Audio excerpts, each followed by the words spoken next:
You will not believe where we are at. I have been waiting to go to this museum for years. The minute I tell you one of his paintings, Melting Clocks, you're gonna know exactly where we're at. That's right, St. Petersburg, Florida. We are at the Dali Museum where we are going to get to see some amazing artworks in a museum that is like none other. I cannot wait. Let's get inside and get started.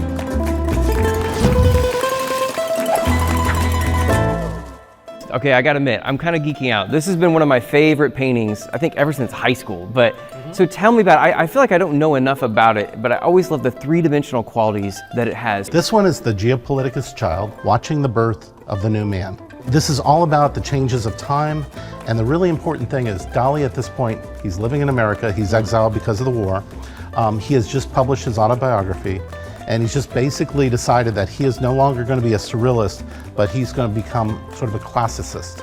He's going to become a classical artist. But what you're seeing here is, so you've got an old kind of Leonardo-esque figure pointing to the new man being born out of the egg, and there's a child that's cowering down at the bottom, and if you look at their shadows, they're inverted.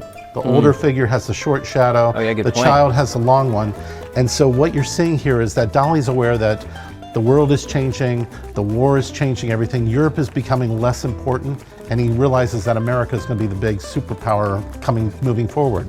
So the new man is being born out of America, where Dali's living, and this child, this sort of represents like father time and baby time. It's like there's a change of geopolitical climate, and so this child represents the period of this new man.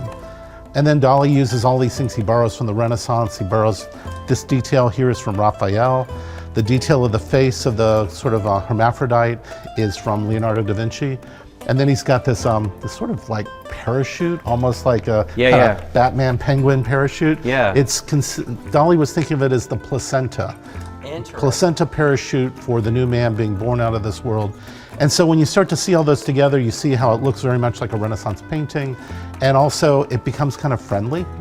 You can unravel what's going on without having to worry about Freudian psychology or some of the other things he was doing in the surreal period. Science and art was just so entangled with, he loved talking about both and putting them in the painting, and he was very in tune with like, okay, here's where it's going, I know America, I'm here, I see where things are progressing, and instead of rejecting it, he would just embrace it in these very unique ways.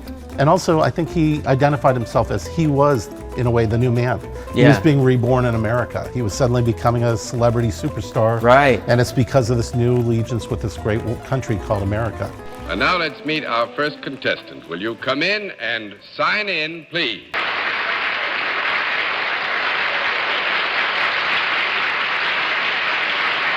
A mustache that is rather well known. In fact, could you be almost caricatured just by that?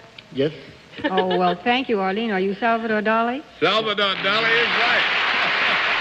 Well, Peter, thank you so much. I mean, I feel like I've seen this painting, read about it, and I've learned at least 10 new things about it just talking with you. But wow, thanks so much for just giving me a little more knowledge and background on it. Yeah, absolutely. It's an amazing work.